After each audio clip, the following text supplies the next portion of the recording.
Hola mi gente, welcome back to the Mano a Mano podcast. I'm George Laws Garcia, Executive Director of the Puerto Rico Statehood Council. And I'm Martin Rivera, Director of Advocacy. On today's episode, we will discuss the start of the 2025 hurricane season and initiatives to prepare the island ahead of any potential storm. Additionally, we're going to talk about recent developments in Congress with the big beautiful bill, the Iran airstrikes, a UN committee on decolonization, and New York City politics. So, let's get started. All right, Martin, well, let's talk about the hurricane season. Well, the 2025 hurricane season began on June 1st. Hurricane activity is peaking in September, but it concludes on November 30th.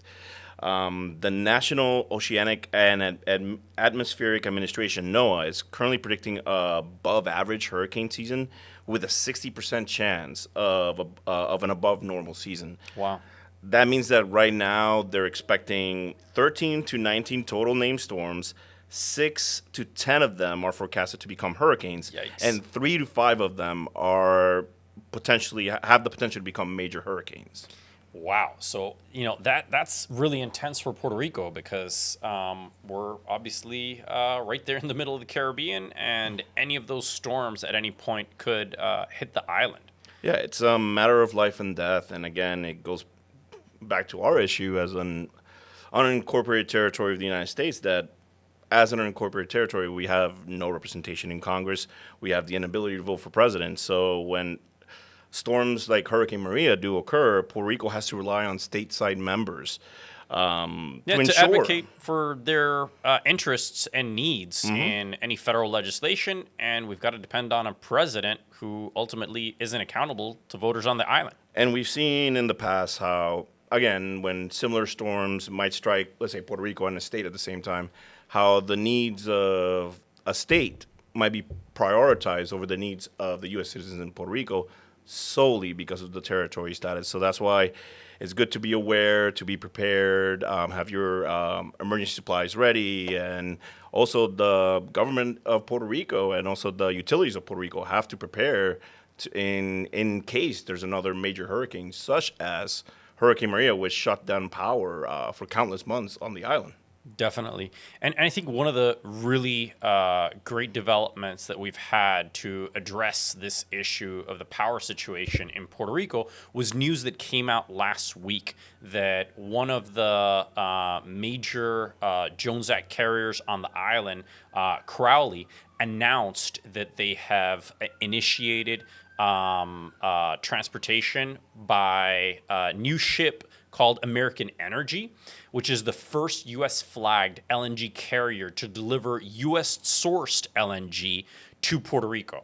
Now, that's massive because LNG is basically one of the main sources of energy and electricity to the island, but Puerto Rico doesn't produce any natural gas. So being able to buy that directly from sources stateside is something that helps to increase the resilience of Puerto Rico's energy system, and also decreases our dependence on natural gas from foreign sources, which are more expensive and also more risky. Right, given, again, the fragility of Puerto Rico's electrical grid and making sure that there's adequate resources of power, given that we're going into hurricane season, that's good news just to have another tool in preparation for this upcoming season. Definitely. So tell us a little bit about what's going on in Congress, because it's been a big few weeks, and it looks like these next couple of weeks are going to be massive. Right. On our last podcast, we talked a little bit about the budget reconciliation process, but as of today, June 26th, the budget reconciliation process is still ongoing. It's currently in the Senate. There is a self-imposed deadline by Senate Majority Leader Thune of July 4th to get it past the Senate. However, negotiations are still underway. At this moment, there are still new versions of the bill, so it will have to go back to the House regardless.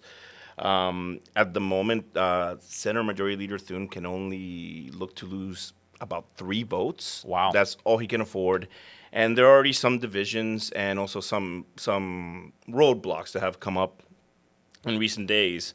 For example, the issue on nutrition, at least for Puerto Rico, when it comes to funding, there hasn't been any big changes as of now because of the way Puerto Rico is treated. When it comes to Medicaid, though, the Senate parliamentarian has just came out this morning that she objected to the changes in Medicaid and also some of the prohibitions on federal subsidies for healthcare plans. This puts a little bit of a roadblock as to the process because it complicates the GOP's math on the spending cuts it needs to pass the bill. Because, again, they're proposing a high tax cut, but they need to have these spending cuts as well. So, again, it's ongoing. It's a challenging situation. It's an ongoing challenging situation, but what we can do is just keep our listeners informed. Again, it's an ongoing process, and it seems that as of today, June 26th, they're going to have a vote-a-rama this weekend. Yep. That means that they're not going back home over the weekend. They're going to stay overnight and try to get this passed because they want to meet that July 4th deadline. Yeah. And just to be clear, that July 4th deadline isn't just for passing it in the Senate. They want to pass it in the Senate. They want to send it over to the House, have the House pass it, and then put it on President Trump's desk? Because one of the provisions that's in this bill is the debt limit, and they want to make sure that they pass the debt limit before the deadline that's coming up at the end of July. Wow. So, yeah, a lot of different priorities. But in terms of Puerto Rico, one issue did come up recently where the resident commissioner sent a letter in regards to a proposal and the tax provisions of the budget reconciliation bill in regards to opportunity zones. Could you speak a little bit on that, George? Sure. So opportunity zones is basically an incentive that was developed in the Tax Cuts and Jobs Act back in 2019 that's supposed to help increase the amount of economic development in economically distressed areas throughout the entire United States. Now, it's interesting because all state governors had a responsibility to identify, I think about 25% of their low-income districts or census tracts that would be designated as opportunity zones so that investment could, flow to those places and you could have, economic development take place there. Puerto Rico, under then resident commissioner Jennifer Gonzalez, was actually able to secure a broader provision that extended the opportunity zones to cover almost 98% of the island. However, even though at the time there was a huge amount of excitement about what potential opportunities that could bring to the island, the amount of projects that have actually come out as a result of Puerto Rico having this, almost island-wide opportunity zone has been much less than expected. And I guess part of what they're trying to do in this bill is two things. One, save money, and this is an opportunity for Republicans to say, hey, we're reducing opportunity zone in Puerto Rico to make it the same as what applies to every other state and therefore save money. And, as far as the government of Puerto Rico is concerned, we're basically being told that we're going to be treated the same as every other state. Right. So it is one of those circumstances where Puerto Rico is literally being treated better than everyone else. But ultimately, this is the challenge of being a territory that you don't have control over it. Anything that Congress gives, they can take away in the future. Right. And our resident commissioner, he's trying to fight to keep this, 98% island-wide opportunity zone designation. But the reality is that he doesn't ultimately have a vote on this, either on the House floor or any vote whatsoever in the Senate. And that's where we're at. Right. So now, Martin, let's switch over to the international stage. Obviously, there was huge news this past week with the U.S. airstrikes in Iran. How does that connect with Puerto Rico? Yeah, well, the strikes in Iran right now, the main issue is that the U.S. struck three potential nuclear sites in Iran, and to dismantle the nuclear program. However, there's still right now a debate going on the Hill as to whether the president was authorized to use this military force.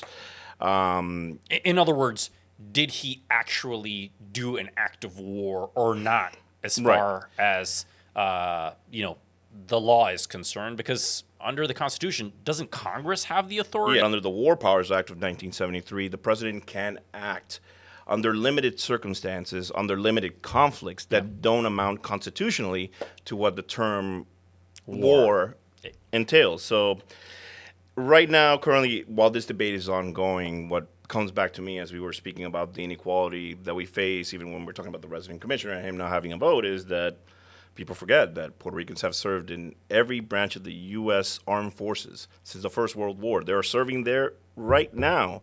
However, they don't have any representation in Congress, and they can't vote for their commander in chief. So, even though we have no say if the country goes to war, we're always there ready to fight to defend this country. Yeah, and Puerto Rican service members, I believe right now there's somewhere between 20 and 25,000 active service members across every branch of the U.S. military. If there is a war and this situation does escalate, which hopefully it does not, they're going to be called on to serve, and they're going to be called on to make many sacrifices and potentially even put their lives on the line on behalf of American democracy. Yet they don't have not only the vote a capacity to vote for their commander in chief, who's making these absolutely instrumental decisions, but even to vote for a representation in Congress that could vote on a resolution to officially declare war if that's the route the United States would eventually take on this conflict or any other. And, right. And that's terrible. Right. Whether this is just limited conflict that doesn't need declaration of war, or whether this is a prolonged with substantial conflict with substantial military engagements that has a substantial risk of long-term hostilities. Again, we don't have a voice that has the voting power in the chamber that has the ability to declare war, and in the commander-in-chief that actually has initiated these military actions. We have no way to show to represent our voice in either one of those representative bodies. But on the issue of international framework, I know something occurred this weekend in New York at the UN. George, could you describe a little bit? I know there was a United Nations Decolonization Committee on Puerto Rico. Yeah, so there was a hearing at a committee within the UN called the Committee on Decolonization. It has another official name, but that's the way that it's generally known. And this is actually something that happens every year.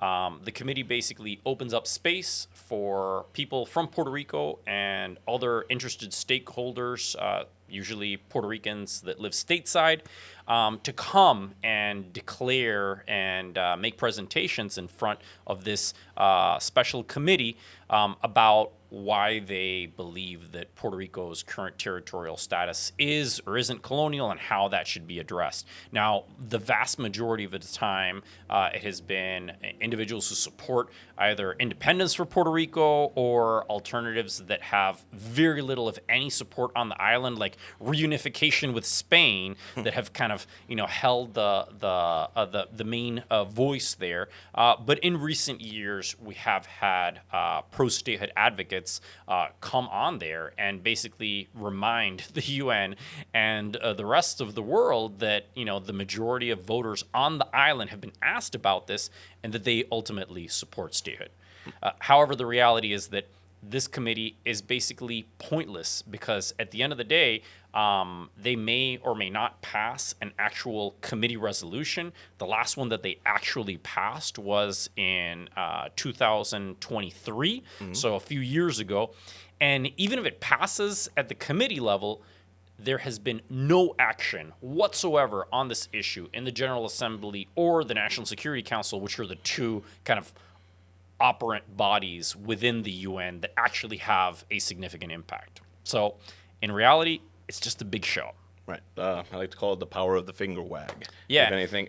Because at the end of the day, the U.S. has repeatedly insisted that Puerto Rico's political status is a domestic issue. Exactly. To be handled at Congress' plenary power to resolve this issue. Yeah. And even when you think about the Treaty of Paris, they even listed right there, if you want to go on international agreements, that Congress is the one that's going to resolve Puerto Rico's inevitable status. And then we have the Constitution, which is Article 4, Section 3, which clearly states that the power to resolve this issue and to whether admit Puerto Rico or to decide its political future, whether it's not statehood, even though the people of Puerto Rico have consistently chosen statehood at the ballot box, that it's Congress who decides this once and for all, not the UN. Yeah, but it's interesting because even though the UN actually formally decided in the General Assembly that this is an issue that they didn't have a jurisdiction on way back in 1953, these hearings keep happening, and you have to look at who's behind them. And it's the governments of Bolivia, Nicaragua, Russia, Cuba, Iran, Venezuela. And their whole purpose is to actually continue, poking in the eye of the United States and then basically trying to give a layup to the Puerto Rico independence movement, which is obviously critical of the United States governments in ways that they find useful for their own political purposes. Right, because you touched on something that it's ironic that Puerto Rico's in this subcommittee and the special committee, because Puerto Rico is self-governing to an extent because of the Constitution in 1952. And this committee usually handles territories and jurisdictions that don't even have any form of self-governance called whatsoever. non-self-governing territories. Yeah. So. Anyways, well, that being said, there was also a super interesting and important development also happening in New York, but of a different nature. This week, there was a major primary for the race for New York City mayor, and this has direct connection to national politics and to Puerto Rico. What do we know about that? New York Assembly member Zoran Mamdani won the Democratic primary for New York mayor, defeating former New York Governor Andrew Cuomo and several other candidates that were running on a ranked choice ballot. But the biggest upset was that after the first round, former Governor Cuomo, decided to just state his defeat and relinquish his race. That is amazing because Cuomo is a nationally recognized figure. He's obviously someone who's been elected at the statewide level. He had the support of the majority of Democrats in New York, and he had massive amounts of funding and support for Super PAC that was supporting him. So, how did this upstart assemblyman from New York, defeat this, massive political figure of former Governor Cuomo? Well, first and foremost, it should be stated that former Governor Cuomo has his own baggage that he's carried over, and it should be obvious that that's one of the factors that led to his defeat. But also for Assembly Member Mamdani, he built a new coalition of Latino, Asian, Muslim voters, and he had a very interesting campaign strategy where he had more of a grassroots, on the ground campaign. One of these events was the Puerto Rican Day Parade, where both him and former Governor Cuomo were both active. But I remember Assemblyman Mamdani was even on a parade float in Puerto Rico and during the Puerto Rican Day Parades, which shows the importance of the Puerto Rican vote stateside and how if you court these communities, you might have electoral victories. Exactly. And, I think it's also very interesting and important for Puerto Rico and the political status issue because one of the figures that ended up endorsing Mamdani was none other than Alexandria Ocasio-Cortez. So what's your thoughts about that? Well, it's interesting because it shows that, one, she's one of the biggest voices in New York, and it also shows that, if anything, this primary race in the New York level, on the New York mayoral level, does give her a good avenue whether she decides to run for higher office. She can see that she has the potential to, if I was Chuck Schumer, I would be a little worried right now that there might be a challenge coming, a primary challenge. It does show that the Democrats, at the end of the day, one of the issues with Assembly Member Mamdani is that the party, the establishment of the party, you might say, because CAC chair Adriano Espaillat endorsed Cuomo. Yep. The Democratic Party chair in Puerto Rico, Luis Davila Pena, endorsed Cuomo as well. Yeah. So it shows that there's that division, but it shows the courting of the Puerto Rican vote and the Latino vote.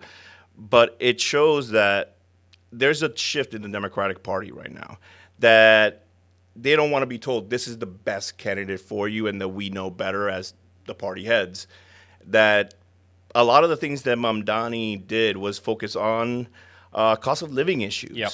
which is, first and foremost, that's how President Trump got elected as well. Yep, exactly. So hitting those issues directly and expanding the coalition and having a grassroots campaign overcame the old school guard. And it kind of reflects a little bit about Alexandria Ocasio-Cortez's own race, where she defeated Representative Crowley, who was a long-term member. Yep. So we'll see what this means going into the 2026 midterms. But for her and her future aspirations, it's definitely a good sign for her. Yeah.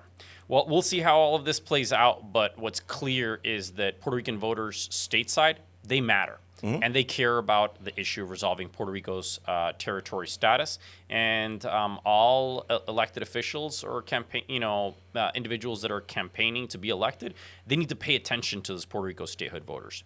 And that is why it's absolutely essential that we continue getting the voice out about the work that we're doing here on PR 50 First and on the Mano a Mano podcast. So with that, we want to thank all of you for listening in, and we ask you, please share this podcast, hit like, send it to your friends, to your family. Let's continue spreading the word and increasing awareness about the need to resolve Puerto Rico's territorial status, unleash the island's potential, and make America a more perfect union.